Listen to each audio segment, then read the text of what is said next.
Ya, Anda kembali menyaksikan Net Bali. Diduga berupaya melakukan penculikan terhadap seorang bocah, seorang pria diamankan di Polsek Denpasar Timur. Namun saat diperiksa petugas, polisi belum berani memastikan upaya penculikan karena jawab pria tersebut seperti orang linglung.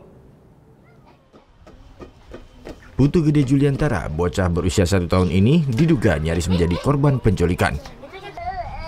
Saat bocah ini ditinggal orang tuanya ke dapur, seorang pria berinisial HH masuk ke dalam rumah tanpa sepengetahuan orang tua korban. Pelaku yang terpergok kemudian mengaku bocah tersebut adalah anaknya.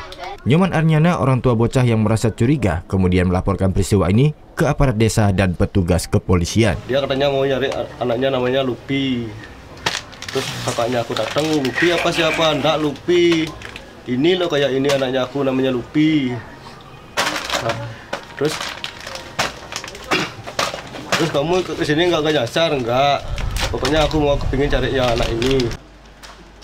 Kapolsek Denpasar Timur Kompol Putu Indrajaya menjelaskan, HH kini masih menjalani pemeriksaan di Polsek Denpasar Timur. Pihaknya belum berani memastikan HH melakukan upaya percobaan penculikan karena saat diperiksa korban seperti orang linglung. Ya kemungkinan ada Pak, karena ditanya di mana tinggal nggak jelas itu. Seperti Bapak tanyakan tadi, katanya mau di apa namanya itu, bilang mau tinggal di apa? Di pondok penjara. Jadi nggak jelas ininya Pak, jawabannya sesuai dengan pertanyaannya nggak jelas. Selanjutnya yang diduga itu akan dilepas atau gimana nanti Pak?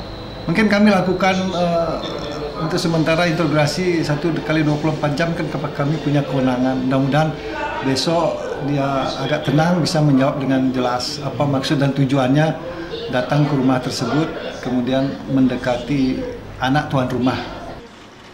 Peristiwa ini terjadi pada Senin pagi di Banjar Tembau Tengah, Desa Tembau, Kecamatan Denpasar Timur. Surya Sanjaya melaporkan untuk NET.